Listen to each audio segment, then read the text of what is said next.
ఇక్కడ ఉన్నటువంటి వాళ్ళందరూ చాలా పెద్దలు, చదువుకున్నటువంటి వాళ్ళు, మేధావులు, రచయితలు, కవులు, కళాకారులు చాలా మంది వచ్చారు. నాకు తెలిసి ఊర్లో ఉన్నటువంటి వాళ్ళకంటే కూడా బయట నుంచి వచ్చినటువంటి వాళ్ళే చాలా ఎక్కువ మంది శ్రీకాంత్ ప్రేమించి.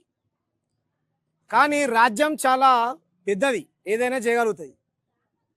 సంజీవన్నకు వస్తూ వస్తూ ఒక మాట చెప్పిన, నువ్వు మాట్లాడేటప్పుడు అంటే నువ్వు పాడేటప్పుడు నేను విన్నా అన్నా, నువ్వు మాట్లాడేటప్పుడు కూడా నేను వింటా తమ్ముడు అని అన్నాడు.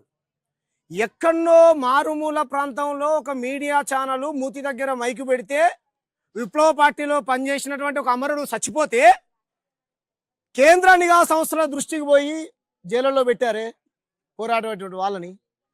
వాళ్ళ అమ్మ ఆరోగ్య పరిస్థితి బాగాలేకపోతే నాకు ఫోన్ చేశాడు, అన్న పంజాగుట్ట హాస్పిటల్లో ఉన్నా అన్నాడు. అంతేనా తమ్ముడు? అమ్మ నేను చూసా, నాకు తెలియదు హాస్పిటల్లో ఉందని తెలుసు కానీ అమ్మకు మాటలు రావని తెలియదు. హాస్పిటల్లో ఉందని తెలుసు కానీ అమ్మకు మాటలు రావు అన్న విషయం నాకు తెలియదు. ఏం తమ్ముడు అని అడిగితే అమ్మకు ఇటువంటి ప్రాబ్లం ఉందన్నా రాదని చెప్పాడు. మరి 78 ఏళ్ళ స్వతంత్ర భారతంలో గణతంత్రాలు స్వతంత్రాలు జరుపుకుంటూనే ఉన్నాం. మొన్ననే జరుపుకున్నాం రిపబ్లికన్ డే.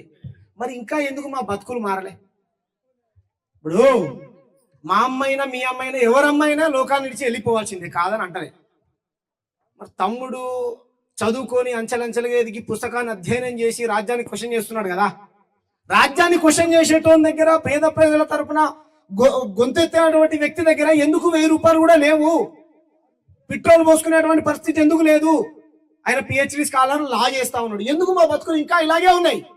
కుల నాయకుడు వస్తాడు మీటింగ్ పెడతాడు, రాజకీయ నాయకుడు వస్తాడు మీటింగ్ పెడతాడు. తమ్ముడు మన కులపలందరూ మన వెనకాల ఉన్నారా? లేరు. తమ్ముడిని థ్రెటన్ చేసింది పక్క కులపలు అనుకుంటారు, కాదు, చాలా మంది ఉన్నారు. కాబట్టి రాజ్యం చాలా బలమైంది. రాజ్యంలో మన కులపోడు ఉంటాడు, బయట కులపోడు ఉంటాడు, మన మతపోడు ఉంటాడు, మంజోడు ఉంటాడు, ప్రతివాడు ఉంటాడు. అందులో భాగంగానే సరే ఆ సంస్థలు ఎందుకు చేసేది? ఎందుకంటే నేను అడుగుతున్నా, మీకు కనపట్లే పాలకులు 78 ఏళ్ల నుంచి ఓటేసుకుంటా ఉన్నారు. మీ బంగ్లాలు మీ బిల్డింగులు ఈ విధంగా ఉన్నాయా? దేశాన్ని దోచుకున్నటువంటి దొంగలు సముద్రంలో ఇల్లు కట్టుకుంటారు అద్దాల మేడలతో, తెలుసా? సముద్రంలో. మరి మా ఇల్లు ఇంకా ఎందుకు ఇలాగే ఉన్నాయి? మా మాలమాది వాళ్ళ బతుకులు ఇంకా ఎందుకు ఇలాగే ఉన్నాయి? 3000 రూపాయలు 4000 రూపాయలు వేసుకొని మేము వర్ధంతులు జయంతులు చేసుకోవాలా? ఎందుకున్నాయి? ఇంతకుముందు మా భాస్కర్ అని అనుకుంటే అద్భుతంగా చెప్పిండు, చదువుకుంటే డబ్బులుంటే విలువలతో బతకడం అంటే ఏంటిది? డబ్బులు, కార్లు, బంగ్లాలు కాదు కదా. తమ్ముడి కోసం వచ్చాను నేను, ఎందుకంటే తమ్ముడు విలువల కోసం బతికాడు, విలువల కోసం బతుకుతాడు, విలువలు ఉన్నటువంటి వ్యక్తుల తరపునే మాట్లాడతాడు. కాబట్టి తమ్ముడి కోసం వచ్చాం. విలువలతో బతకడం, ఉన్నతంగా బతకడం అని అంటే డబ్బులు ఉండడం, అందమైన బంగ్లాలు ఉండడం, బిల్డింగ్లు ఉండడం, కార్లు ఉండడం కాదు. నిస్వార్థంగా నిజాయితీగా పేద ప్రజల తరపున గలవిత్తడం, ఏది ఆశించకుండా. అటువంటి వ్యక్తి శ్రీకాంత్. ఈ గ్రామంలో పుట్టినందుకు శ్రీకాంత్, ఈ గ్రామంలో పుట్టినందుకు ఈ గ్రామం అదృష్టం చేసుకుంది, ఈ గ్రామంలో పుట్టినందుకు శ్రీకాంత్ అదృష్టం చేసుకున్నాడు. ఇక్కడి నుంచి ఉస్మానియా దాకొచ్చి పేద ప్రజల తరపున మరి నిరంతరం తనకున్నటువంటి వాగ్దాటితోని పాలకుల్ని క్వశ్చన్ చేస్తా ఉంటే ఎవ్వరూ మాట్లాడలే. చాలా మంది మేధావులు 70 ఏళ్ళు 50 ఏళ్ళు అండ్లకు పోయినా ఇళ్ళకు పోయినా పొడిచినా పీకన అనేటోళ్ళు కూడా మాట్లాడలే.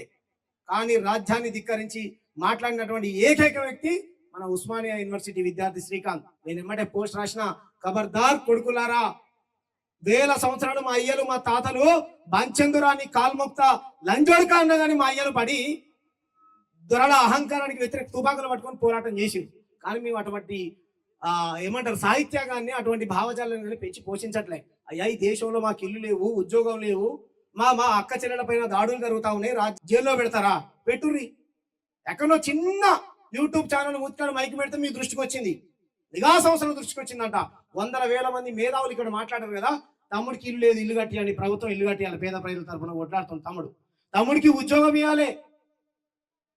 ఈ నుంచి పంజాగుట్ట నిమ్స్ హాస్పిటల్కి వస్తే బస్సులో అక్క వాళ్ళందరూ వచ్చారు. నేను వెళ్ళి హాస్పిటల్కి వెళ్ళి చూసా.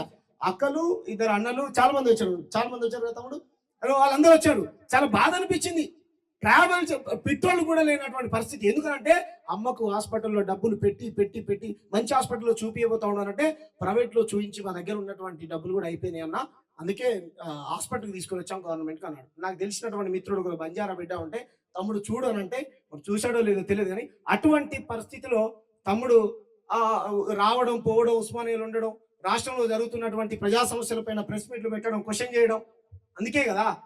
కాబట్టి మనం ఏమంటున్నాం, దొంగలు అన్నిట్లో ఉన్నారు, ఇటువంటి నిజాయితీ పరులు మనం కాపాడుకోవాల్సినటువంటి అవసరం ఉన్నది. ప్రభుత్వం కాకపోయినా ప్రజా సంఘాలే కానీ, పార్టీలే కానీ, ఇంకోలే కానీ మనందరం పైసలే కాదు తనకి ఇవ్వాల్సినటువంటి అవసరం, ఓ మనోధైర్యాన్ని ఇచ్చినా అదే తనకు కొండంత అండ.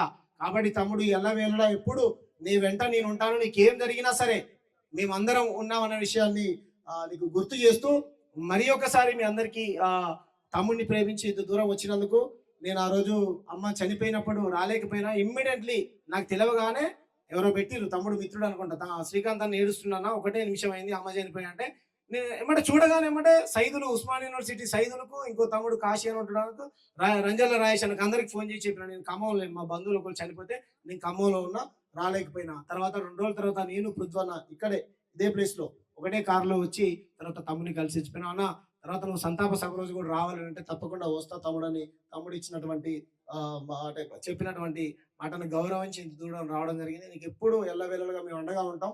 ఎవరిని నమ్మకు, నువ్వు ఏం చెప్పాలనుకుంటే అది సూటిగా చెప్పేసి, దొంగలు ఆడ ఈడని కాదు, మన పక్కనే ఉంటారు. అందరు నువ్వు కన్నేస్తూ, రాజ్యం మీద కన్నేస్తూ నిరంతరం అదే విధంగా పేద ప్రజల తరపున క్వశ్చన్ చేస్తూ ఏమంటే ప్రశ్నించు తమ్ముడు. తమ్ముడు అద్భుతమైన డైలాగ్ వేసాడు. ఆహో ఒక ఉన్నది అంటే నాకు అంతకంటే ముందే పెళ్లి సంబంధం చూసిండు, అందరం బంధువులు మా శాపనకు అల్లులో అన్నాడు, ముందే సంబంధం చూసి పెద్ద మనిషి చేసిండు, తమ్ముడు నువ్వు చూసినటువంటి సంబంధం చేసుకుంటా. కాబట్టి నాకు ముందే సంబంధం ఎవరు చూడలేదు, నువ్వే చూసినావు. నాకు కూడా ఇష్టం లేదు ఆ సంబంధం ఇష్టం ఉంటే కనుక నువ్వు చూసిన సంబంధం నేను చేసుకునేటోని, మళ్ళీ ఉద్యోగంలో మంచి సంబంధం తోటి చేసుకుంటా. Thank you. జై భీమ్, జై భారత్, నమో.